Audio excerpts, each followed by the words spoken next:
Êxodo, capítulo 13, versículo 20.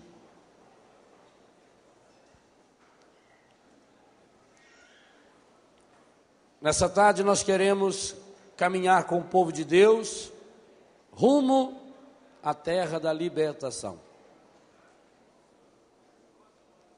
Tendo partido de Sucote, acamparam em Etão, na extremidade do deserto. O Senhor ia adiante deles, de dia, numa coluna de nuvens para guiá-los pelo caminho, e de noite, numa coluna de fogo para alumiá-los, de sorte que podiam marchar dia e noite. Nunca a coluna de nuvens deixou de preceder o povo durante o dia, nem a coluna de fogo durante a noite. Olha do ladinho, capítulo 14, versículo 13. 14, 15 e 16. Moisés disse ao povo, quem tem a Bíblia, leia comigo: não temais, tende ânimo, e vereis a libertação que o Senhor vai operar quando? Em vosso favor. Diga para quem está do seu lado: não temais, tende ânimo, e vereis a libertação que o Senhor vai operar hoje em vosso favor. Os egípcios que hoje vedes, não os tornareis a ver jamais. Que egípcios são esses? Os nossos perseguidores, os nossos pecados, nossos vícios. O Senhor diz: os pecados, os vícios que hoje vedes, não os tornareis a ver jamais. O Senhor combaterá por vós. Quanto a vós, nada tereis a fazer. Olha bem essa promessa. E essa é a promessa fundamental do povo de Deus. Tanto é verdade que hoje à noite o Padre Jonas já anunciou, nós vamos entrar com o Sírio Pascal, que significa exatamente isso aqui, essa Páscoa, essa saída da escravidão do pecado, do Egito do pecado para a terra da libertação. Tome posse dessa palavra agora à tarde para você. Por isso, se você não puder, aí fica lá fora de uma vez. Agora, fica caminhando não, fica conversando não. Tem gente que ficou aqui o intervalo inteiro, só para não perder o momento de graça. Aí chega alguém que só pensa em si e atrapalha, né? Olha o que o Senhor está dizendo: não temais, tende ânimo, você que anda desanimado, você que anda deprimido, você que anda angustiada, tende ânimo, e vereis a libertação que o Senhor vai operar hoje em vosso favor. Os egípcios que hoje vedes, os pecados, não os tornareis a ver jamais. O Senhor combaterá por vós. O Senhor disse a Moisés: por que clamas a mim?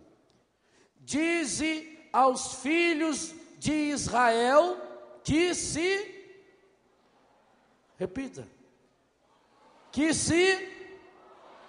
essa é a nossa missão hoje. Vejam que nós estamos desde sexta-feira ouvindo pregações, que todas elas girando em torno desse tema. Nós queremos, no ano de 2003, andar nos caminhos de Jesus. E hoje foi o evangelho dessa manhã que nos trouxe a recordação de Moisés, e não é por acaso isso. É para convidar cada um de nós a fazer uma experiência de libertação. Então nós precisamos partir dessa certeza. Tem de ânimo, você vai vencer, você vai superar. Agora, é preciso tomar uma decisão. Há uma pergunta que a gente precisa aprender a fazer. O que eu faço com as coisas negativas que aconteceram na minha vida? Sabe, porque nós somos treinados pelo encardido para sermos pessoas fracas, há uma coisa que nós temos muito medo: as coisas ou as pessoas negativas e desagradáveis. Mas se você um dia tiver a coragem, tomara a Deus que fosse hoje, é um dia muito apropriado para isso, último dia desse ano, se você tivesse a coragem de no Senhor, iluminado pelo Espírito Santo, retomar um acontecimento ou um fato negativo da sua vida, à luz da graça de Deus, você vai perceber que os grandes momentos de crescimento pessoal em Deus, você teve não a partir de situações agradáveis. As situações agradáveis, elas são muito boas para aquele momento. Elas preenchem aquele momento de nossa vida, mas elas não contribuem absolutamente nada para a gente crescer. Nós crescemos quando nós superamos desafio, quando nós superamos dificuldades. Eu vou dar um exemplo a você. Quando eu era moço e eu usava droga, eu nunca fui um viciado de droga revoltado, nunca. Eu usei muita droga, mas usava droga socialmente. Eu sempre tive um controle sobre a minha dependência, tanto drogas ilícitas como lícitas. Mas muitas e muitas vezes, eu vinha da escola, eu estudava à noite, trabalhava de manhã, na minha bicicleta, e eu vinha chorando, brigando com Deus. Oh meu Deus, por que o Senhor não me ajuda a me libertar das drogas? Eu não queria mais fumar maconha, eu não queria mais beber, eu não queria mais fumar. Eu brigava com Deus, eu não entendia. Passou um tempo, Deus me libertou da droga, eu fui para o seminário, me preparei durante 9 anos, fiquei padre e logo em seguida fui trabalhar com quem? E hoje tem 180 filhos. Percebe? Quando nós temos a coragem de rever nossa vida, à luz da graça de Deus, e eu queria que você hoje tomasse posse dessa verdade. Por pior que tenha sido a desgraça na sua vida, em Deus ela pode se transformar numa grande graça. Mas é preciso entrar nos caminhos de Jesus, para que a desgraça se transforme em graça. Como? À luz da experiência do amor de Deus em mim, eu posso olhar para uma situação livre e liberto, e o importante é aquilo que eu estou supondo tudo que eu já preguei nesse acampamento. Livre e liberto daqueles condicionamentos sociais, de aprovação, de reprovação, da necessidade desse falso amor, de viver no mundo da aparência. Eu tendo a coragem de pegar minha vida e botar na mão.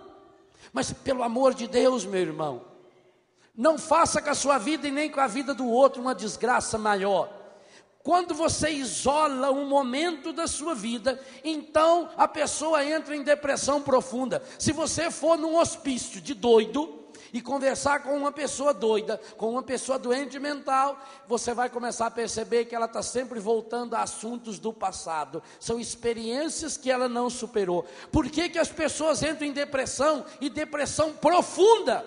Causa número 1 da depressão: perda. Eu não conheço nenhuma pessoa que entrou em depressão sem passar por uma experiência de perda. A perda de um filho, a perda do pai, a perda da mãe, a perda do emprego, a perda de um amigo, a perda da casa, porque pegou fogo na casa, porque veio uma enchente e levou tudo, porque perdi meu emprego, porque perdi um pedaço do meu corpo. Quer dizer, a causa, a razão número 1 da depressão é a... E o que eu disse a vocês aqui, categoricamente, tudo que você tem, você vai perder. O que a palavra de Deus nos ensinava ontem, esse mundo passa, eu vou perder. Então nós nos agarramos às coisas que não existem, e por isso nós sofremos.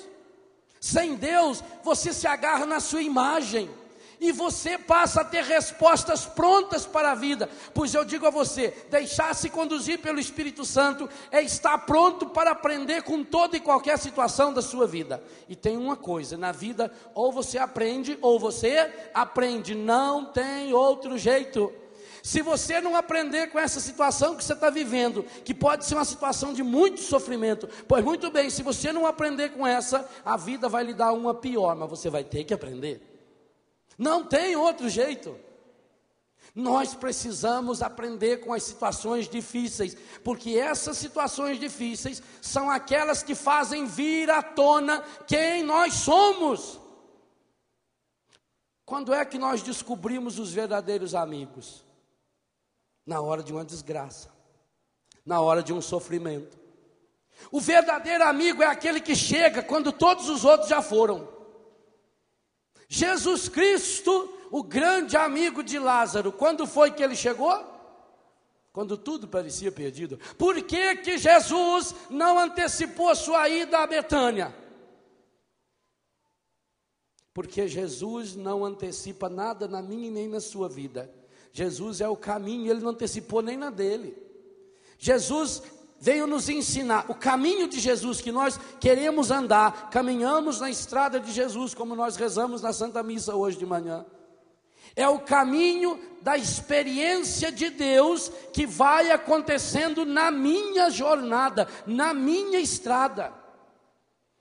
Então não adianta eu pedir, oh meu Deus, tira esse sofrimento da minha vida, ele não tira. Então você tem que mudar a oração, oh meu Deus, faça com que eu deixa-me conduzir pelo teu Espírito também nessa situação de sofrimento. É diferente. Oh meu Deus, que o teu Espírito Santo me ilumine para que eu consiga enxergar aquilo que vai além. Porque nós vemos aquilo que as pessoas nos ensinam a ver. Sabe o cavalo para puxar a carroça? Ele não tem que colocar viseira. A sociedade vai nos colocando viseira.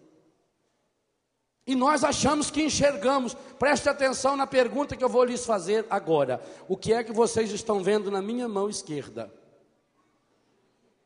Não notei muita convicção na resposta. Quem está vendo a Bíblia na minha mão, levante a mão, por favor. Sinto em dizer, todos vocês são cegos. Ninguém aqui viu a Bíblia na minha mão. Vocês viram uma parte. Quem está vendo o que está aqui?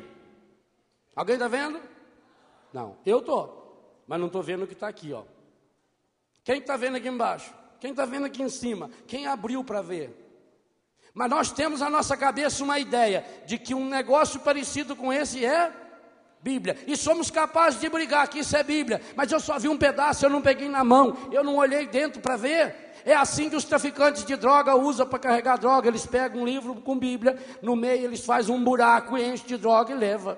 Eles pegam uma imagem de santo, por isso que é santo do pau oco. Eles pegam uma imagem do santo, vazia por dentro, enche de droga, como os mineradores faziam, encher de ouro e levavam, e todo mundo tinha muito respeito, mas por dentro tinha droga. Então nós fazemos isso. Nós vemos uma parte da realidade. Nós vemos aquilo que as pessoas nos mostram. Nós vemos o mundo segundo a ótica da televisão, segundo a ótica dos jornais, e passamos a afirmar que é isso. E brigamos com as pessoas, porque nós temos essa impressão da vida. Se você não tirar as máscaras dos seus olhos, você não vai enxergar a vida. E aí a pessoa perde o ânimo. O que é desânimo? É falta de ânimo. E ânimo é do latim alma, é falta de alma. A alma é a ação do Espírito Santo em nós. Por que a pessoa perde a coragem? O que quer dizer a palavra coragem? São duas palavras, cor mais agem. E cor é o quê? Coração. Coragem significa a força que vem do coração. Que força é essa? Aquela força que o coração tem de jogar o sangue, 5,5 litros de sangue, 94 mil quilômetros do meu corpo durante 1 minuto. Em 1 minuto. de bater 108.000 vezes. Coragem é essa força que vem de dentro, como um coração que bate, que pulsa, que mantém o organismo vivo. Então, se você afasta de Deus, você perde a coragem. E aí você quer coragem de fora? O que é que me estimula a lutar? O chefe do navio, o capitão, conduzia o seu navio. De repente, aquele que ia lá em cima no mastro gritou: piratas à vista! O chefe, quando viu que era um navio pirata muito grande, gritou para o ajudante de ordens: traga minha camisa vermelha. Tem vários aí com camisa vermelha. Vestiu a camisa vermelha, pegou a espada e lutou bravamente e venceu os piratas. 2 ou 3 dias depois, um novo navio pirata. E ele imediatamente gritou: traga minha camisa vermelha. E vestiu aquela camisa vermelha. E mais uma vez ele foi com a espada e brigou. Então o ajudante perguntou: mestre, há algum segredo nessa camisa? É alguma superstição do senhor? Ele disse: não, isso é psicologia pura. Eu peço a camisa vermelha porque se caso o inimigo me ferir com a espada e sair sangue, é vermelho, ninguém vai notar que é sangue e meus soldados vão continuar lutando. Olha que psicologia. Era por isso que ele usava aquela camisa vermelha. Um belo dia, o ajudante de ordens gritou: navio pirata! E ele imediatamente falou: traga minha camisa vermelha. E quando viu que o navio estava aproximando-se, o ajudante de ordem berrou desesperado: são 3 navios piratas! E ele gritou: traga minha calça marrom. Aonde eu busco força? Aonde você busca força? O que tem de gente vestindo essa calça marrom? Porque diante de qualquer problema já está se borrando todo. Ô, bando de fraco! Pois eu queria dizer a você que o único jeito de vencer os piratas é revestindo-se de Jesus Cristo. Nós não temos outra alternativa. A nossa única alternativa é essa. Tem de ânimo, essa força não vem de fora, não é uma roupa, não é uma muleta, não é um amuleto. É um Deus que está dentro de nós. Mas o que acontece conosco? E por isso nós precisamos aprender o que fazer com as coisas negativas da nossa vida. Igualzinho o povo de Deus. Abre de novo em Êxodo e vira para frente um pouquinho, capítulo 32. A história do povo de Deus é a minha história, é a sua história. Versículo 7. Deus libertou o povo. Deus abriu o mar vermelho. Deus conduziu o povo. E Moisés sobe para rezar porque Deus queria lhe dar a lei. E nem bem Moisés estava rezando, o povo já fez para si um bezerro de metal. Porque o povo precisa estar sempre vendo os ídolos. Isso começou com aquele povo e nós somos assim também. Versículo 7. O Senhor disse a Moisés: vai, desce, porque se corrompeu o povo que tiraste do Egito. É a nossa história. Desviaram-se depressa do caminho que lhes prescrevi. Que pena. Olha o que Deus está dizendo a Moisés: desce depressa, porque desviaram-se depressa do caminho que lhes prescrevi. Fizeram para si um bezerro de metal fundido, prostraram-se diante dele, ofereceram-lhe sacrifícios, dizendo: eis, ó Israel, o teu Deus. Vejo, continuou o Senhor, que esse povo tem a cabeça dura. Que pena. Gente, Esse trechinho da Bíblia não é contando a história do povo de Israel, é a minha e a sua. Quantas e quantas vezes nós já tivemos uma experiência linda do Senhor, nós já participamos de um acampamento, nós participamos de uma experiência de oração, nós fizemos um retiro de cura, um retiro de libertação, nós passamos por uma experiência, um banho de regeneração do Senhor, já experimentamos as delícias do reino de Deus, mas em pouco tempo nós vamos criando o nosso bezerrinho de ouro. E o que significa esse bezerrinho de ouro? A quem eu adoro. Meu irmão, vamos pensar em umas coisas bem concretas. Que arma o encardido usa para dominar você? Olha a vergonha da nossa igreja. Eu sei que tem muito padre que fica doido comigo quando eu falo. Mas paciência. A minha missão também é ajudar a salvar meus colegas padres. A nossa igreja precisa acreditar na força que tem. Primeiro, nós estamos perdendo católicos numa proporção assustadora. O último censo deu 73% só da população. Ainda é a maioria. Agora, desses 73%, infelizmente, talvez uns 90% é católico da boca para fora, só na garganta. São esses católicos que hoje estão enchendo a cara, são esses católicos que hoje vão lá para o mar, eles vão lá na praia e dá não sei quantos pulinhos na onda e anda de fasto, né? Por isso que tudo na vida deles vão para trás. Entra de fasto um ano, vai lá no mar e vai de fasto e veste com as roupas de pai de santo. Ah, o que tem? Isso é só cultura. Pois eu não posso me identificar com nada que tiver a cultura do encardido. Eu tenho que ter essa coragem.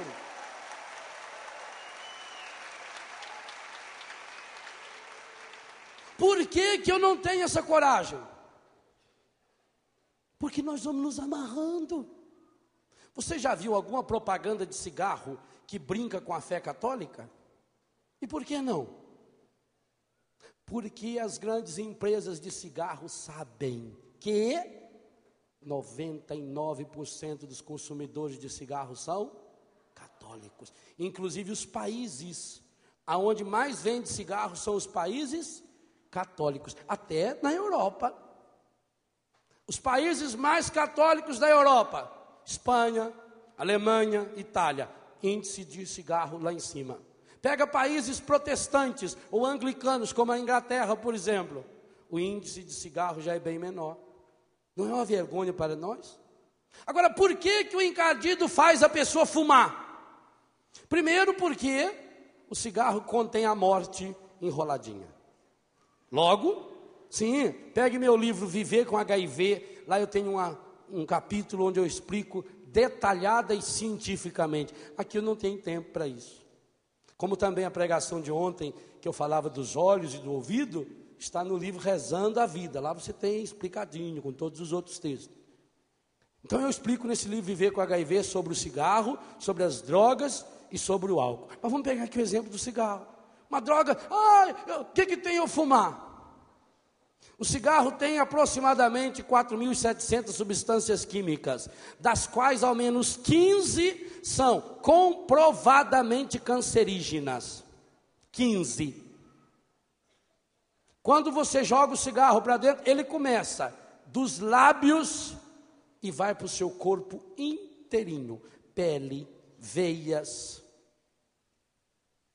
toda a mucosa, 80 e tantos % do câncer de pulmão, de esôfago, estômago, faringe, laringe. É morte. Mas não é só morte física.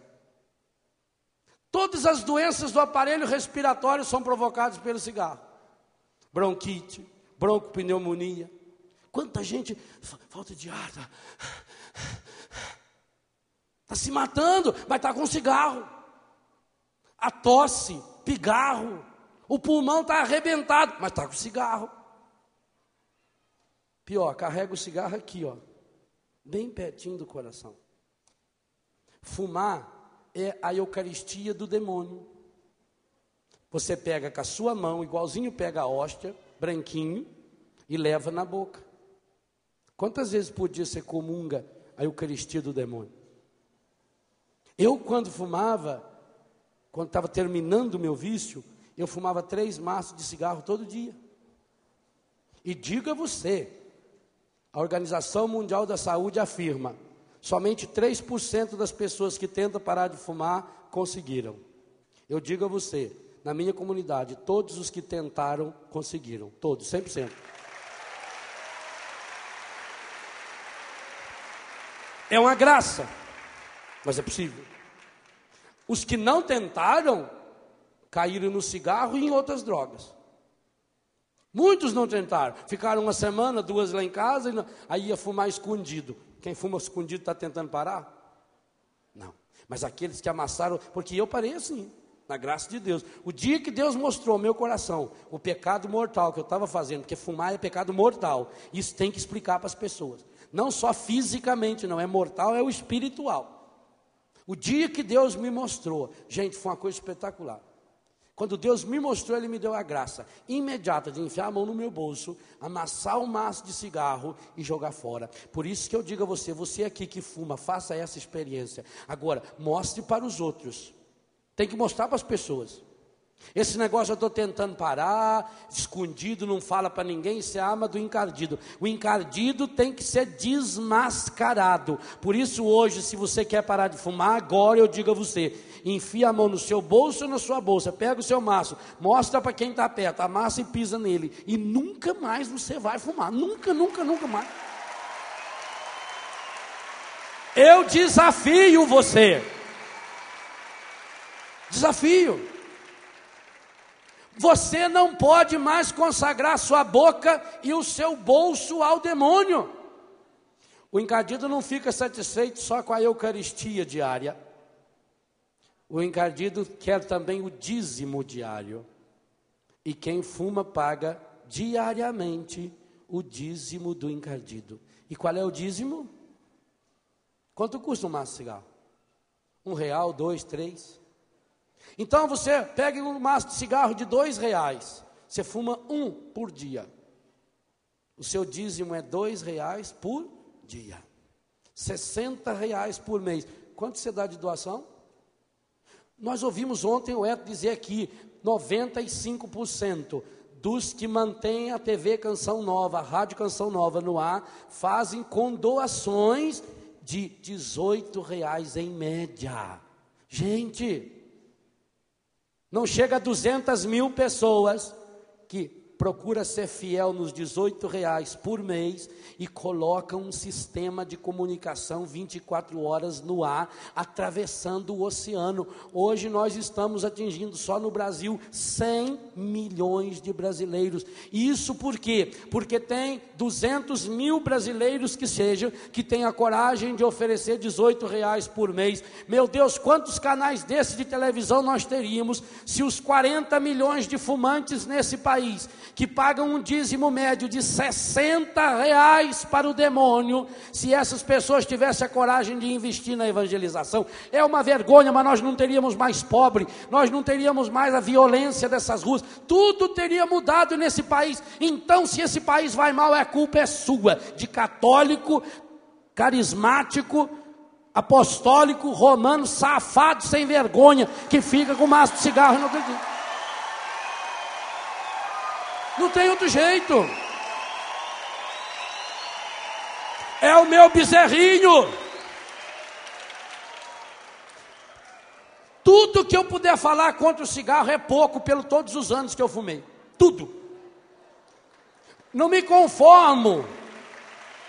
E a não ser que Deus tenha feito essa obra na minha vida, eu estaria muito mal. Mas meu Deus, você carrega no seu peito. Aonde estaria a força do Espírito de Deus? Está empanturrado do maço de cigarro. E eu vejo pai de família que não tem um dente na boca mais, porque o cigarro vai lá no fundo do dente. Ué, Estados Unidos, na Alemanha, se você vai fazer um implante dentário, a primeira coisa que o médico pergunta: fuma? Consome bebida alcoólica? Se a resposta for sim, não faz implante dentário. Aqui no Brasil faz, porque infelizmente muitos querem ganhar dinheiro. Então faz até se você não tiver gengiva, faz, não tiver boca, faz. Cola com tenaz, amarra com arame e cobra caro. Mas nos países sérios não. Você fuma? Fumo, não faz. Você bebe? Bebo, não faz. Meu Deus do céu, esse exército de famílias destruídas pelo cigarro e pelo álcool. Pega agora, final de ano, o consumo de álcool. Quantas pessoas hoje são alcoólatras porque aprendeu a beber na sua casa, nas festinhas? Quantos natais feridos e machucados, quantos entrada de ano novo, a pessoa ferida e machucada, porque saiu, porque bebeu e bêbado se entregou sexualmente. Quantos se contaminaram com o vírus do HIV, da hepatite B? Quanta gravidez, quanta! Você sabe que é uma pesquisa que não foi divulgada pelos grandes meios. O mês em que mais temos aborto no Brasil, infelizmente, abril e maio. Porque no Brasil, infelizmente, a maior parte das pessoas que fazem aborto faz com 3, 4 meses. A criança está prontinha. E os que fazem com 2 meses, fevereiro é carnaval. Então a época em que mais há a concepção, fora do casamento, Natal, Ano Novo e Carnaval. Sabe o que é isso? Gente, não tem pecado mais medonho, não tem pecado mais hediondo, não tem pecado que humilha mais a imagem e semelhança de Deus do que o aborto.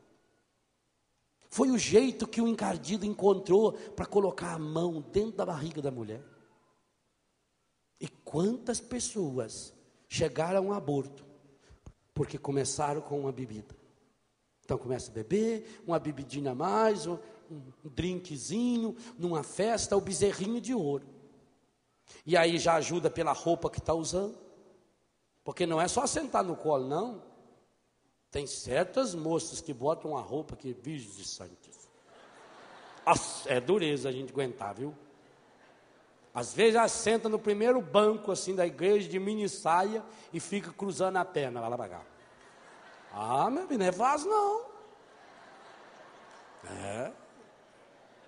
Põe aquele decote assim, quando abaixa, fica bufando aqueles morrinhos na cara da gente. Nossa Senhora. Dá um suador danado.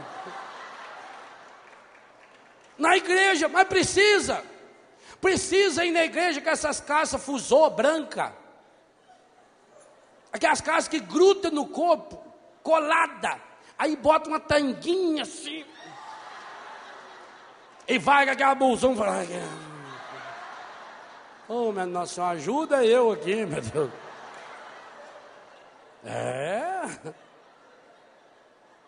Vocês pensam que é fácil? Né? Não. O que salva a gente são as feias que vão também. Porque você olha e fala, ajuda a gente. Graças a Deus tem feia no mundo. Eu louvo o Senhor, louvo. Quando eu vejo uma bem feia, obrigado, Senhor, eu sou padre, louvado seja Deus. Mas está na hora da gente mudar. Então, qual é o meu bezerrinho de ouro? Eu pego o meu cigarro, que é com o meu dinheiro. E depois, eu não sei porque as coisas não vão bem na minha vida. O que eu faço com as coisas negativas da minha vida? Então, se é negativo, se é ruim, jogo fora. Padre, eu cometi um aborto. Louvado seja Deus.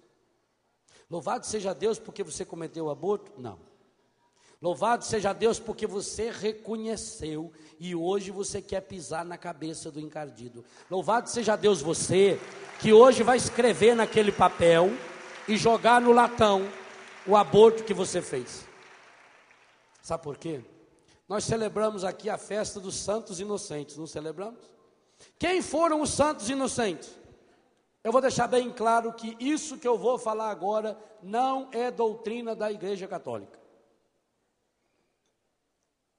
Isso que eu vou falar agora é uma intuição, não vou dizer nem que é uma inspiração, é uma intuição minha.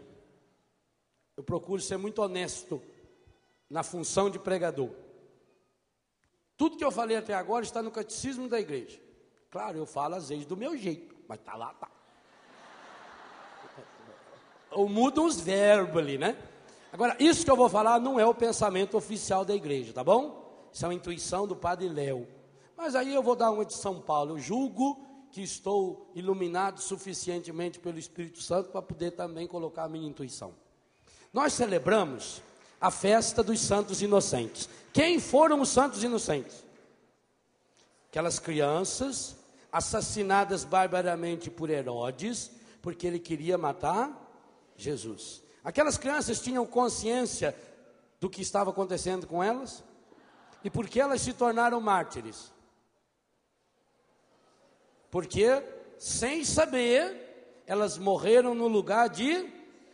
Pois muito bem, Mateus 25, Jesus diz: aquilo que você fizer ao menor dos meus irmãos, você faz a mim. Logo, tem irmão menor do que um filho na barriga de uma mãe? Então uma mãe que mata o filho que está na barriga, matou quem? Logo eles morreram no lugar de... E se morreram no lugar de Jesus, eles são mártires, santos inocentes.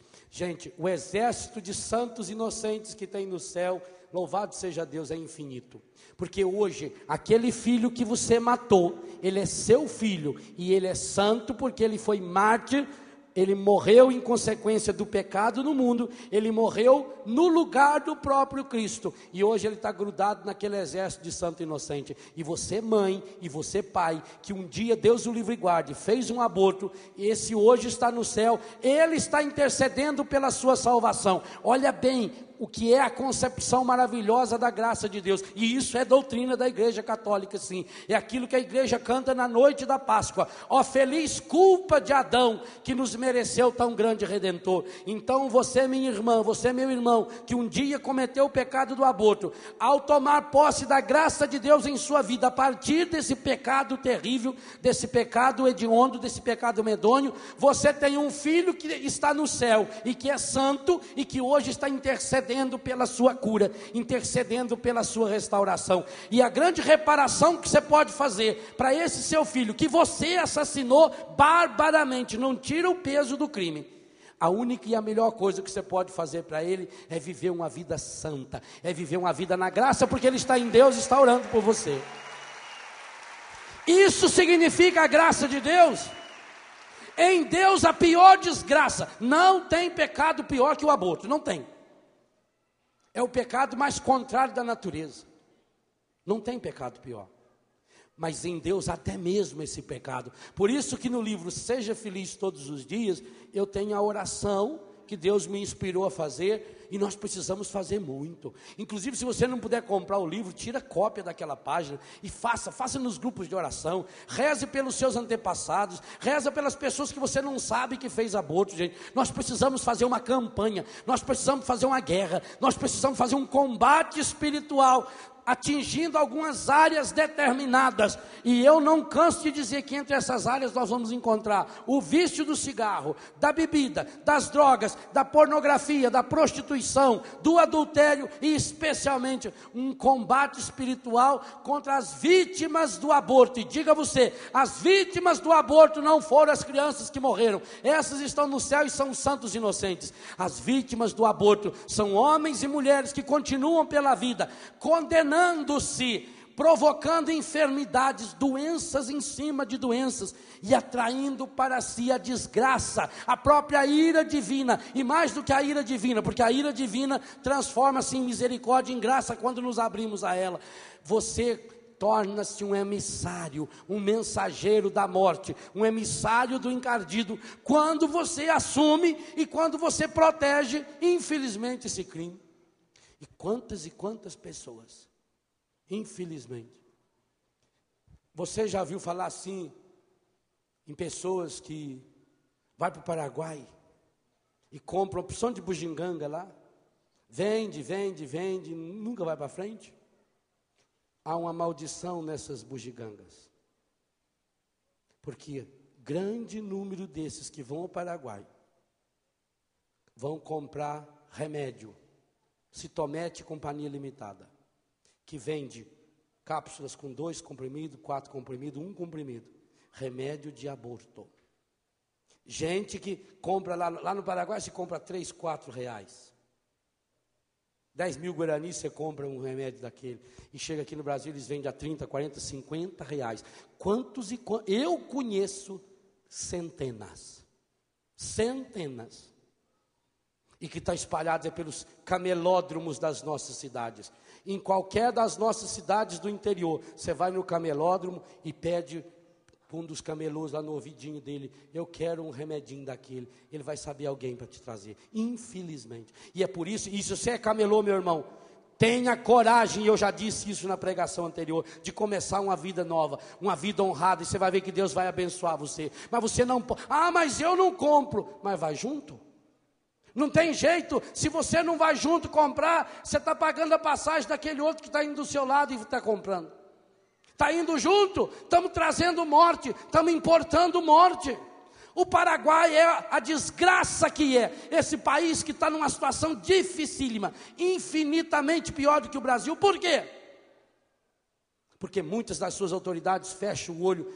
Isso, você compra ali, na beira da ponte, tem os moleques lá, na minha casa lá em Betânia, já tive vários moleques, que para conseguir droga, trabalhavam no Paraguai, trabalhavam do Brasil para o Paraguai, na divisa, trazendo comprimido, que aí põe no bolso, pequenininho, eles revistam o carro lá no porta-mala, para ver se tem computador, para ver se tem bicicleta.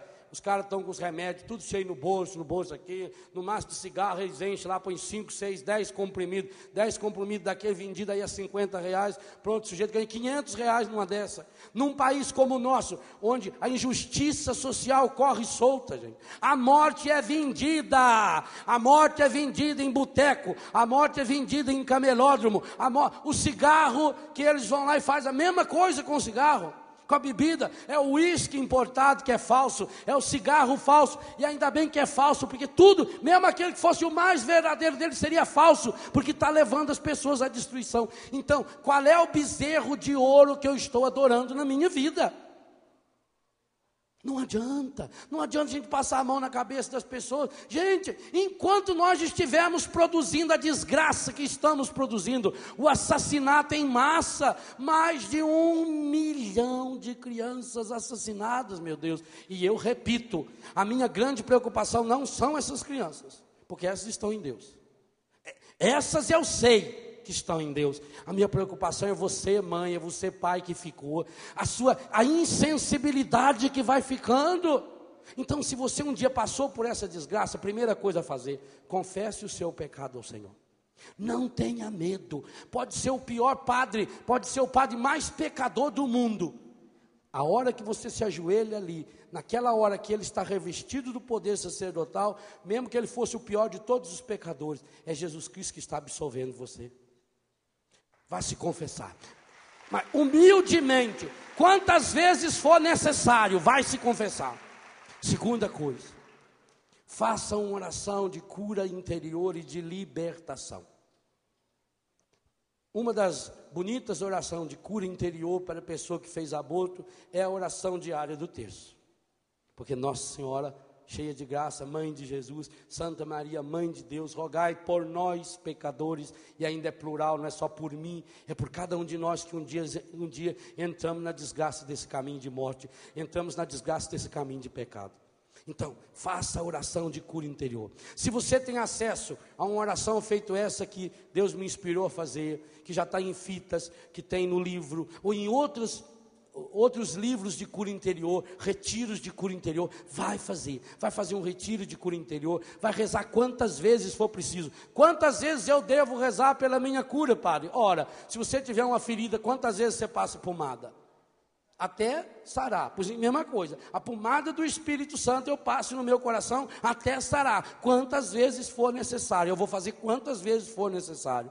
Mas é muito importante que em dias como hoje, dias em que nós estamos recebendo indulgência plenária, significa que você que recebeu indulgência na missa da manhã, você não vai poder receber para você na missa da tarde, da noite, porque a plenária é uma vez só, mas você pode aplicá-la, por exemplo, para as almas do purgatório. Pensa bem o que é isso, é você pegar da graça de Deus, é como se alguém falasse para você, olha, toma esses R$100, por favor, leve esses R$100 e coloque na campanha. É você passar a graça de alguém para outro. Você pode hoje, tomando posse da graça de Deus, na celebração que nós vamos fazer hoje à noite, na própria adoração eucarística, rezando na intenção do Papa, rezando o Tedel que nós cantamos hoje de manhã e vamos cantar hoje de novo, jogando fora. Escreva, por favor, escreva o seu pecado, pega o calendário, se tiver um calendário desse ano, jogue nos latões no intervalo, jogue fora a camisinha, jogue fora o maço de cigarro, jogue fora a bebida. Vamos fazer uma limpa, vamos tomar posse da graça de Deus, vamos entrar 2003 com o coração lavado, encharcado pela água viva do Espírito Santo. Nós temos essa possibilidade, e é para isso que Deus trouxe você nesse acampamento. Meu irmão, minha irmã, Deus não ia trazer uma multidão de gente que esteve e que está e que estará nesse rincão. Deus não traria essa infinidade de gente, essa montoeira de gente aqui, se não fosse para fazer uma obra revolucionária na sua vida. Eu queria que você tivesse essa consciência. Deus me trouxe aqui. Eu sei que Léo, a mim também, Deus me trouxe aqui, Deus trouxe você aqui, porque hoje Deus quer fazer uma obra revolucionária na sua vida. E digo a você que está acompanhando esse acampamento, ou pela televisão, pelo rádio, e alguma parte dele aqui, você está entendendo direitinho isso que está acontecendo. O que Deus está fazendo conosco, o quanto Deus está sendo generoso conosco, o que Deus está nos impulsionando a fazer e a rezar, a falar e a proclamar. Deus está nos mostrando com muita clareza o seu projeto, o seu plano para cada um de nós. Mas Deus não faz a caminhada por mim. Deus não faz a caminhada por você. Deus diz a você, tem de ânimo, entre no caminho, eu estou do seu lado, eu quero iluminar você dia e noite. Mas vai dizer para Moisés também, desce depressa, porque esse povo, depressa, que tristeza, versículo 8 do capítulo 32, desce, porque se corrompeu o povo que tirastes do Egito. Nós usamos a analogia anterior do Egito, esse Egito que você não vai ver nunca mais. Deus disse, desce depressa, desviaram-se depressa do caminho que lhes prescrevi. Oh meu Deus, com que facilidade nós nos desviamos do caminho que o Senhor prescreveu para nós. Nós estamos ouvindo o tempo todo o Senhor nos dizer, andai aqui, esse é o caminho. Nós não temos outro caminho. Jesus está nos afirmando, eu sou o caminho, não tem outro caminho. Mas se cada um não toma posse dessa graça, hoje eu quero convidar você a escrever nesse papel, a amassar na sua mão o pecado que você tem, que você faz, ou que você participa dele. Eu queria que você hoje escrevesse o nome desse programa de televisão, ao qual você assiste, e que só traz malefício para você. Quanto de dinheiro você já gastou? Pensa bem.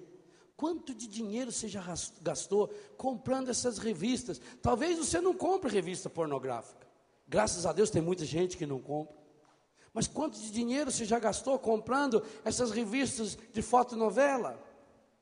Essas revistas de fofoca, de artista de televisão? Meu Deus do céu, como é que vendem tantos dessas revistas?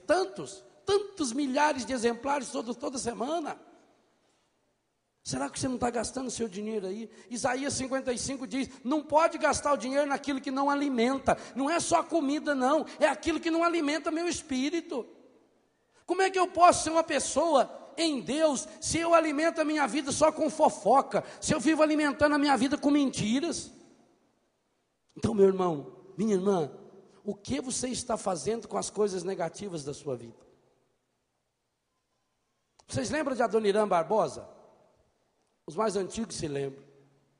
Eu gostava das músicas do Adoniran, porque ele transformava qualquer desgraça numa graça. Saudosa maloca, maloca querida. Isso aí ele fez numa casa dele que estava caindo, que eles expulsaram ele da casa dele. Iracema, eu nunca mais eu te vi. Isso ele fez da namorada dele, faltava 20 dias para ele casar. Olha que sabedoria, 20 dias para casar. Ela foi atravessar São João, vê um carro, pega e pinche no chão. Ela morreu, ele ficou só de lembrança, guardo somente suas meias e o seu sapato. Iracema, eu perdi o seu retrato. Nem o retrato não ficou. Ele conversa com ela, paciência. O chofer não teve culpa. Olha que oração de cura interior. Meu Deus, se um artista do mundo sabe fazer isso, e eu, o que eu estou fazendo com as coisas negativas da minha vida? Não adianta eu ficar lamuriando, não adianta eu ficar preso. Porque quando eu era criança eu sofri muito. Porque eu fui estuprado por não sei quem. Porque zombaram de mim. Porque me humilharam. Ótimo! Se você passou por... Quanto mais desgraça você passou, melhor é. Porque você tem muito mais experiência do poder do demônio na sua vida. E sabe muito melhor dizer não para ele agora. Tem muito mais espaço no seu coração para agir a graça de Deus. Agora não pense você que essa oração, a oração da autopiedade, não é de Deus. Essa pessoa que fica, cada vez que encontra e tem sempre uma coisa ruim para contar para a gente, nossa, não é de Deus não. Nem quando ela pede oração, reza para mim, porque eu estou sofrendo muito. Quer dizer, ela pediu para rezar, mas aí vem com aquele rosário de lamúrias. Não é de Deus. Dê a volta por cima. Jesus disse: não leveis trouxa nenhuma pelo caminho, nem pendurado em você, nem do lado. Trouxa ali no dois sentidos, que ele quis falar em Lucas 9, Mateus 10. Nem mochila, nem mala sem alça. Se chegar numa cidade e você não for bem recebido, sai de lá e na hora de sair, bate o pé, levanta, sacode a poeira e dá a volta. Vai embora, meu filho. Foi Jesus que ensinou. Por que o seu caminho é triste? Por que a jornada da sua vida é triste? Por que você perde a coragem? Porque está empanturrado. Então eu fico recordando das coisas ruins. Aconteceu coisa ruim na minha vida? Louvado seja Deus. Não tem a história daquele rei que era um ateu? Aí ele tinha um súdito que era muito carismático. Aí tudo que acontecia, o súdito falava: Deus seja louvado. E o encardido acorrentado. Foi a vontade de Deus. Aí acontecia lá uma desgraça qualquer e ele dizia: Deus seja louvado. E o encardido acorrentado. E aquilo irritava o rei. Um belo dia, eles estão na floresta caçando. Veio uma onça e grudou o dedinho do rei. Comeu o dedinho do rei. Quando o rei olhou para ele, ele virou para o rei: Deus seja louvado. O encardido acorrentado. Aí o rei ficou louco. Que encardido acorrentado? Quem vai ficar acorrentado é você, Salado. Já mandou que os guardas prendessem imediatamente ele. Ficou preso. E quando foi preso, Deus seja louvado. O encardido acorrentado. Passou um tempo, o rei sarou do dedinho, voltou para a floresta para caçar.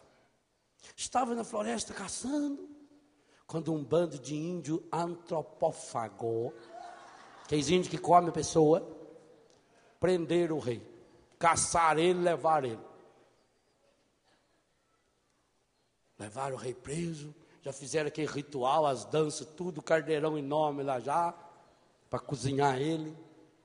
Quando estava quase na hora do ofertório já, chamaram o pajé, para dar a benção final no alimento, que o índio não come sem agradecer ao Senhor. Quando o pajé veio para dar a benção, o pajé deu um berro. Não serve como oferenda, falta um dedo. O rei foi libertado. Quando o rei foi libertado, o rei ficou feliz da vida. Falou: aquele homem tinha razão. Deus seja louvado, é verdade. Se eu tivesse o dedo, agora eu estava comido. Nossa, é verdade. Aí quando ele chegou no palácio, a primeira coisa que ele fez, mandou soltar aquele homem. Soltou o empregado, o servo, mandou trazer até ele e pediu desculpa, você me perdoa, você me desculpa, agora eu estou acreditando, mas eu só não entendi uma coisa, se esse Deus seu é tão bom, que você vive falando, Deus seja louvado, encardido, correntado, como é que ele não impediu você de ficar preso injustamente? E ele, Deus seja louvado, encardido, acorrentado, Deus é sábio, se eu não tivesse preso eu estaria com o Senhor. E estando com o Senhor, como eu tenho o dedo perfeito, os índios teriam me comido. Deus seja louvado. E o encardido acorrentado.